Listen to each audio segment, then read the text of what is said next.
Hello friends, स्वागत आहे तुमचं पुन्हा एकदा बाइट्स विथ प्राणू चॅनल मध्ये। आज आहे कोजागिरी पौर्णिमा। सगळ्यात पहिल्यांदा तर तुम्हाला सगळ्यांना कोजागिरी पौर्णिमेच्या खूप खूप शुभेच्छा। आज आवर्जून बनवला जाणारा पदार्थ म्हणजे मसाला दूध आणि हेच मसाला दूध आज आपण बनवणार आहोत। खूप सोप्या पद्धतीने बनवणार आहोत। आज ना घरोघरी मसाला दूध बनतं आणि आपण ते दूध खूप सोप्या पद्धतीने कसं बनवणार आहोत ना ते आज आपण पाहणार आहोत। चला तर मग अजिबात उशीर न करता आपण लगेचच रेसिपीला सुरुवात करूया। आता दूध बनवण्यासाठी सगळ्यात पहिल्यांदा आपल्याला ड्रायफ्रुट्स लागणार आहेत। आपण इथे काजू बदाम घेतले, तुम्ही पिस्ता सुद्धा घेऊ शकता। सगळ्यात पहिल्यांदा हे काजू बदाम आता आपल्याला रोस्ट करून घ्यायचे आहेत। आपण ना हा पॅन गरम केला आणि त्यावरती आता काजू बदाम रोस्ट करून घेऊयात। इथे आपण आता ग्लासभर दूध बनवणार आहोत, त्या अकॉर्डिंग आता आपण हे सगळे ड्रायफ्रुट्स वगैरे किंवा बाकीचे सगळं मेजरमेंट घेणार आहोत। तुम्ही जर जास्त क्वांटिटी मध्ये म्हणजे अर्धा लिटर 1 लिटर इतकं दूध बनवणार असाल ना तर त्या अकॉर्डिंग बाकीचे सगळे इन्ग्रेडियंट्स घ्या। इथे ना काजू बदाम अगदी छान असे रोस्ट करून घेतलेले आहेत आपण। आता ना आपण थोडेसे बेदाणे टाकणार आहोत यावरती, ते सुद्धा रोस्ट करून घ्यायचे। मस्त असे 5-10 सेकंदात हे बेदाणे खरपूस होतात। आता झालेले आहेत बेदाणे सुद्धा, आपण काढून घेऊयात बाउल मध्ये। आता ना आपण तेच पॅन घेतलंय आणि पॅन मध्ये आता दूध टाकायचंय आपल्याला।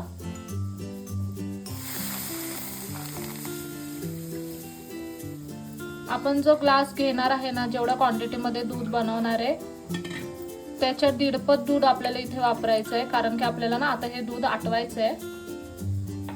आता ना आपण जो दूध मसाला घरी बनवणार आहे त्या दूध मसाल्याने हे दूध तर घट्ट होतच, किंवा विकतचा दूध मसाला सुद्धा भेटतो, तुम्ही तो सुद्धा वापरू शकता।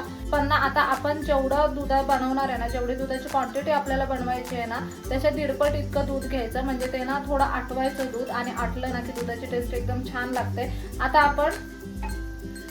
आपण ना हा 1 ग्लास इतकं दूध बनवणार आहे, त्याच्यासाठी आपण साधारणतः 1.5 ग्लास इतकं दूध आता घेतलेलं आहे। त्यातला जो वरचा अर्धा ग्लास आहे तो आपण आटवणार आहे, मग हे पूर्ण 1 ग्लास इतकं दूध तयार होईल आणि ते अगदी घट्टसर असं दूध तयार होईल। आता हे दूध ना मस्त असं आटवून द्यायचं आहे आपल्याला, साधारणतः 10-15 मिनिटं छान असं कितीतरी उकळ्या येऊन आपल्याला हे दूध आटवून घ्यायचं आहे। हे दूध ना इथे मस्त असं घट्ट व्हायला आपण ठेवून दिलंय। ह्यातलं आता थोडंसं दूध घेऊयात आणि आपल्याला केसर भिजत टाकायचंय। या वाटीमध्ये ना थोडंसं दूध घेऊयात आपण आणि यामध्ये ना केशरच्या काड्या टाकायच्या आणि साधारणतः आता 5-10 मिनिटांना हे केशर असं दुधामध्ये भिजून द्यायचंय। आता ना इथे आपलं दूध गरम होतंय, एका साईडला आपण केशर सुद्धा भिजत टाकलेला आहे। आता तोपर्यंत आपल्याला ना जो दूध मसाला लागणार आहे तो आपण तयार करून घेऊयात। आता ना दूध मसाला बनवण्यासाठी सगळ्यात पहिल्यांदा आपण हे मिक्सरचं भांडं घेतलंय, त्याच्यामध्ये हे रोस्ट केलेले काजू बदाम टाकूयात, बेदाणे टाकूयात। हे थोडेसे बेदाणे ना आपण ठेवलेले आहेत वरून, ते दुधावरती टाकायचे आपल्याला। आता ना याच्यामध्ये आपल्याला वेलची टाकायची आहे आणि ना इथे 1 चमचाभर इतकी साखर आपल्याला टाकायची आहे। इथे ना हा मस्त असा दूध मसाला आपण तयार करून घेतलाय। हा ना दूध मसाला तुम्ही मार्केटमधून विकत सुद्धा आणू शकता किंवा अशा पद्धतीने घरी खूप सोप्या पद्धतीने बनवलाय आपण तो, तुम्ही पाहू शकता एकदम छान असा झालाय। इथे ना दूध आपलं एकदम मस्त असं आटलंय। आता दुधाला थोडंसं हेल्दी बनवण्यासाठी आपण यामध्ये अगदी किंचितशी हळद टाकणार आहे, आणि ना दुधाला कलर सुद्धा छान येतो आणि हळद ना खूप पौष्टिक असते, त्याच्यामुळे आपण ती दुधामध्ये टाकतोय। तुम्ही इथे पाहू शकता अगदी किंचितशी हळद आपण इथे ऍड केली, पण दुधाला किती छान असा रंग आलाय। आता जेवढा दूध मसाला आपण बनवलाय तेवढा सगळा यामध्ये आपण टाकणार आहोत।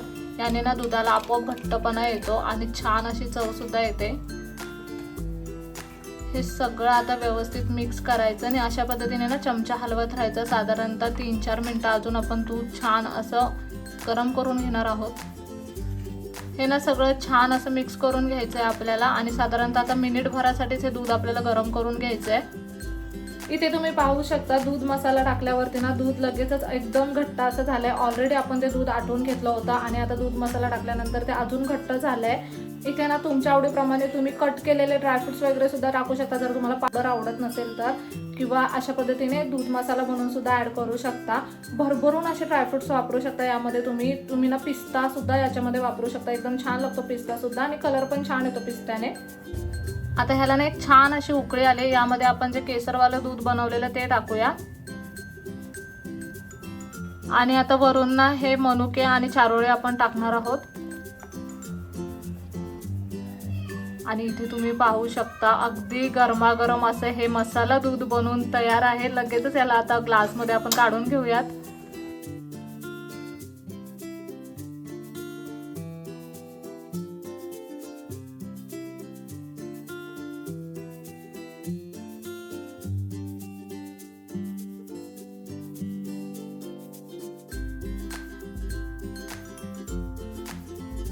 इथे तुम्ही पाहू शकता अगदी मस्त गरमागरम असं हे कोजागिरीसाठी आपण दूध बनवलेलं आहे.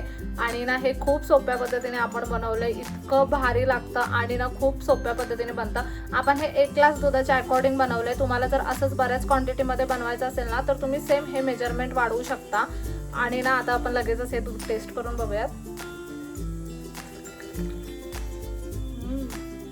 एकदम भारी झालंय, खूप जास्त घट्ट झालंय आणि इतकं भारी लागतंय ना. आपण ना दूध जास्त आटवलं नव्हतं, पण दूध मसाल्यामुळे ना त्याला खूप छान दाटसरपणा आलाय दुधाला. वरून आपण ना थोड्याशा गुलाबाच्या पाकळ्या टाकल्या आणि ना केसराच्या काड्या सुद्धा टाकल्या, त्याच्यामुळे ते अजून भारी लागतंय आणि दिसायला मुळात खूप छान दिसतंय. तुम्ही ना आज कोजागिरीच्या दिवशी नक्कीच ही रेसिपी घरी ट्राय करा. कसा वाटला व्हिडिओ मला कमेंट करून नक्की सांगा. चला तर मग नेक्स्ट व्हिडिओमध्ये भेटूया. तोपर्यंत मस्त खा, भरपूर फिरा आणि आनंदी राहा.